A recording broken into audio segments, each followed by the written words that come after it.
Well, I'm Jay Roberts. I remember as a kid seeing the Cannonball Run movie and knew it was based on a real event, but didn't really wasn't part of my persona growing up. Went on with other things in my life. And back just before COVID, watching random YouTube channels and the algorithm recommended the Wiki channel, and there was Ed Bolian with his voice made for radio talking about the Cannonball Run, that record that he set. And from that moment, I became infatuated and obsessed with everything Cannonball. Jay Roberts has become a bit of an expert in the history of the Cannonball Run, the long history, because this actually began before Brock Yates and his famous 70s runs. I started purchasing all of the books, and just the stories from the books weren't enough, and dug deeper into the history of the runs, the early history, why they did it, how they did it, when they did it. My book collection has grown greatly over the last few years. Discovered new records that have were forgotten through time, through the history. And the work Jay does is important because this isn't the most popular or studied part of history, at least not as much as the Renaissance or World War II. It's pretty niche, so Jay helped steer me in the right direction as I dug deeper.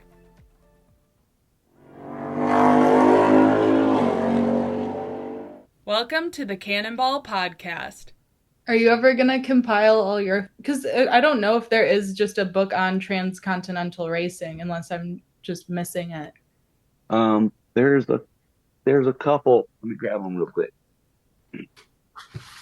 Guy by the name of Kurt McConnell, and well, you can see it, Coast to Coast by Automobile, and that was the pioneering trips from 1899 to 1908. So that was some of the early runs. And then part two was the record setting trips, 1909 to 1960. So those have been a huge resource. I have tried to find Kurt McConnell. I don't think he has any social media presence anywhere. So Well, if I find him, I'll let you know. thank you. And I did in fact find him. Can anybody hear me? This is Kurt. Yes. Hi, Kurt. Hi, you must be Jay. I am. Kurt McConnell is a historian and author who has written several books on early coast-to-coast racing. My first book was a book about some Midwestern automobile makes, and it was called Great Cars of the Great Plains. It came out in 1995.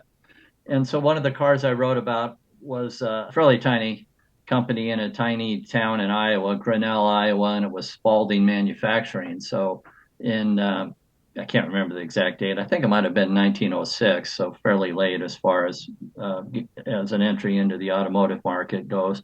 But they started making cars, and they didn't have any money for advertising, so they did all kinds of stunts. And one of them was a cross-country trip to raise awareness about their car. And the coverage in the Grinnell Herald newspaper, anyway, seemed to suggest that that was a pretty rare thing. And I just had a feeling that it wasn't that rare. And so I started digging into it and found all sorts of articles about these early trips then that I wrote about for some of these other books. I couldn't believe that coast-to-coast racing has been happening for over 100 years. It made me curious as to what made driving across the country appealing to Americans 100 years ago, especially without the amenities we have today. I remember in my research reading the words of wiser people than myself.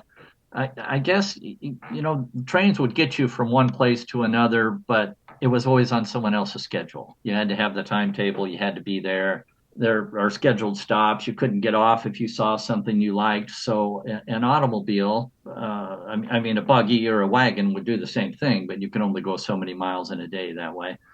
But an automobile would allow you to get out and go wherever your heart desired. So it's really, I think, just the element of freedom. I'm on my own. I'm directing my own destiny. If we see something off the road that we want to explore, we'll just drive out there if we can. I remember the story of one of the first runs in 1903. It was in the Winton touring car, and they took the northern section, and they picked up the dog, Bud the Bulldog. Yeah, Dr. And H. Nelson Jackson. that's it. Yeah. Nelson Jackson.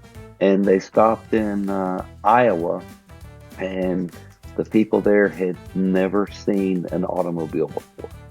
And, oh, really? And most of the people there had never been more than just a few miles away from where they were born. Nelson Jackson was commenting that that dog, Bud, after the trip, had seen more of the country than 99% of the people in America had ever seen. And shortly, just 12 years after that, in 1915, it was estimated that 30,000 cars had made a transcontinental crossing. That's how quickly it evolved from the first car to make a drive to 12 years later, over 30,000 cars had made that journey. And so the cars opened up this country and for people to go and do and see and explore and experience everything we had to offer. We're just such a vast country that freedom was, it changed America. It really did. These early cross-country pioneers set the stage for the Cannonball Run of the future. But one man in particular inspired Yates and other future cannonballers more than anyone else. Actually, my family has a very long background in the motorcycle sport. This is Don, MD, a motorcycle racer inducted to both the American Motorcyclists Association's Motorcycle Hall of Fame and the Sturgis Motorcycle Museum and Hall of Fame. As a family, our biggest claim to fame, I guess I would say, would be the fact that both my father and I are both winners of the Daytona 200, and the only father and son who have both achieved that. And so his victory was in 1948 on an Indian on the beach course, and mine in 1972 was at the Daytona International Speedway racing a 350cc Yamaha. So they're very different kinds of racing, whatever, but they're still both the 200-mile race. So.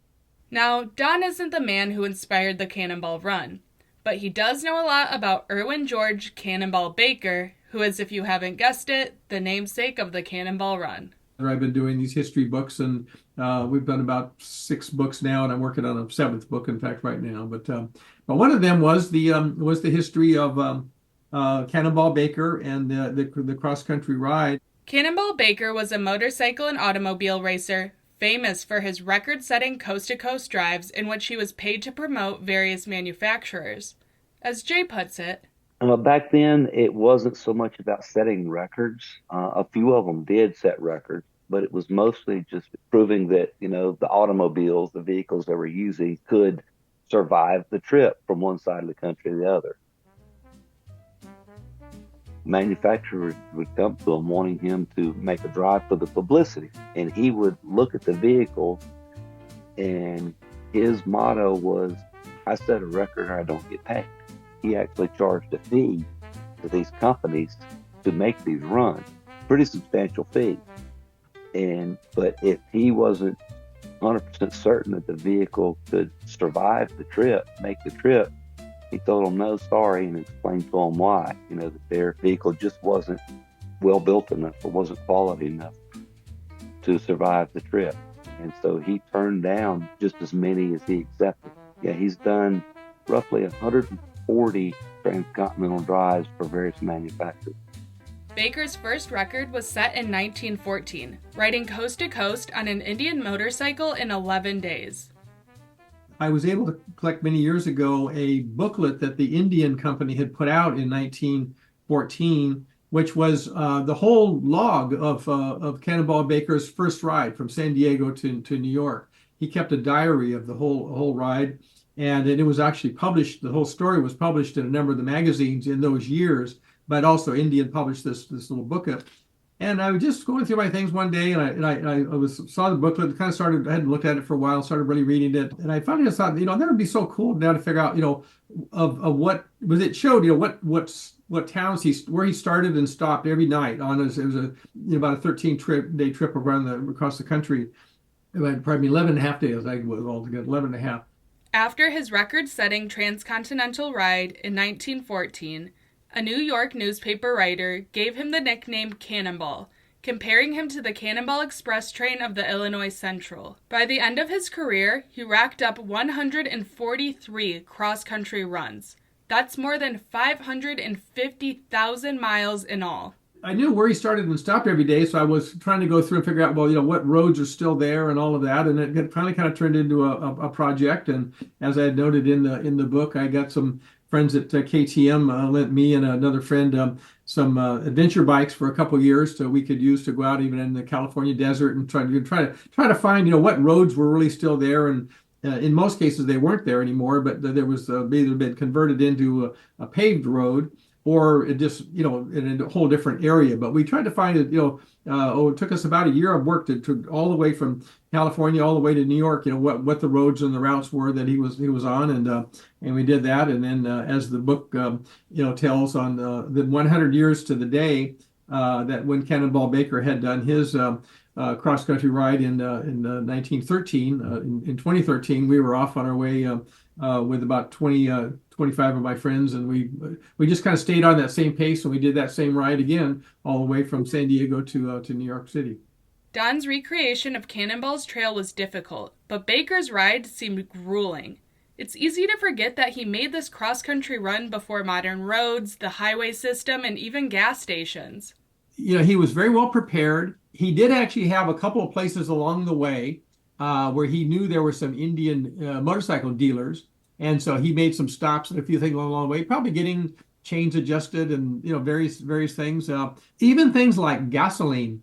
In those years, there weren't even gas stations yet. He had to go to hardware stores and buy gasoline in hardware stores to get that. Of course, he didn't know how far he was going to go in those days, and so it wasn't like he had like hotel reservations along the way and whatever. But he never slept outside. He made his way to hotels everywhere along the way. Never had any major malfunctions, and even he did have a lot of flat tires just on the rear.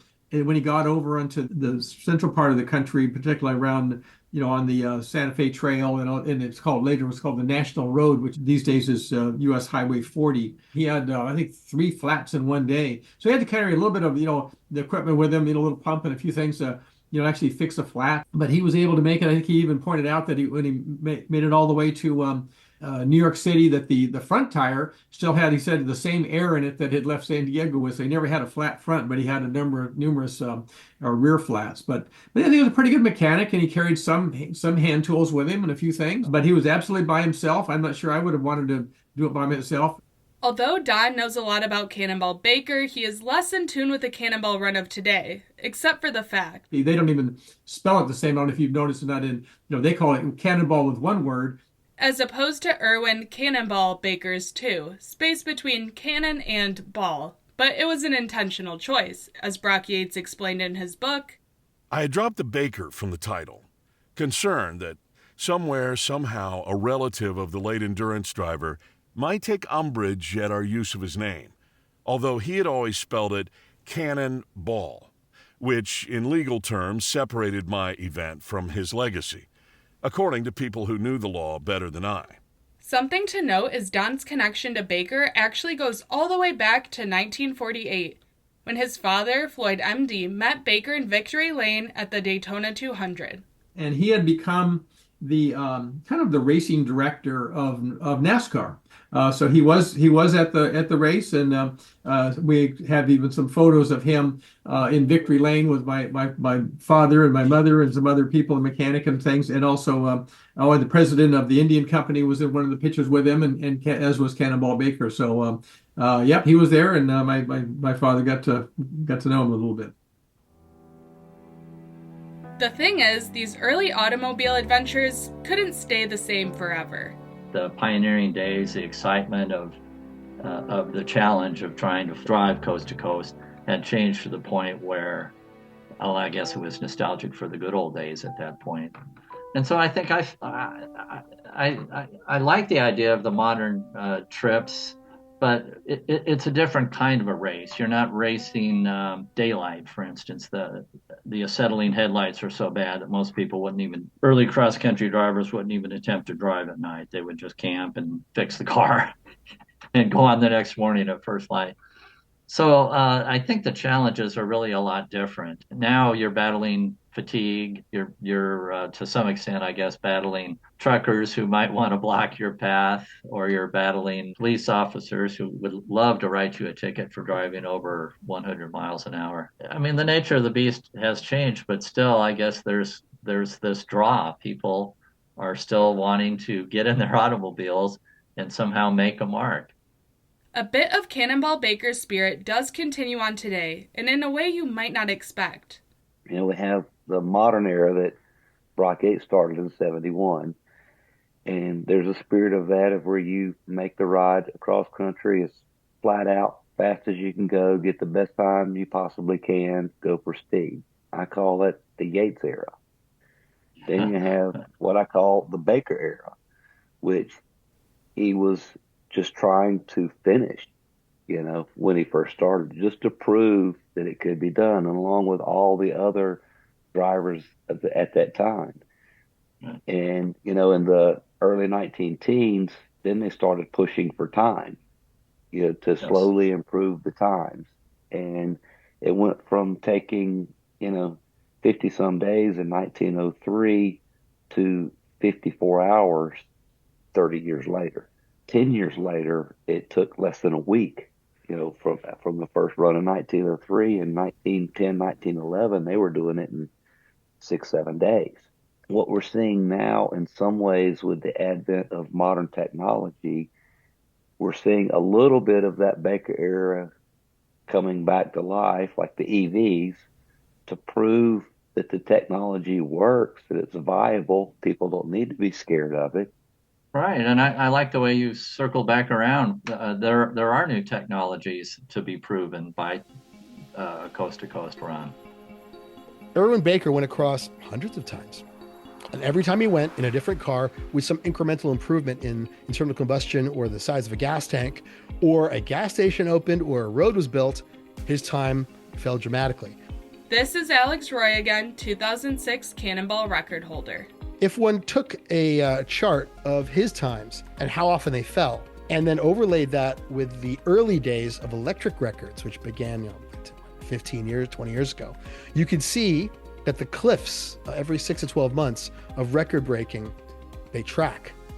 And so in 2014, when Tesla released Autopilot, I started paying attention. I'm like, so I'm like, why couldn't I be the Erwin Baker of electric vehicles?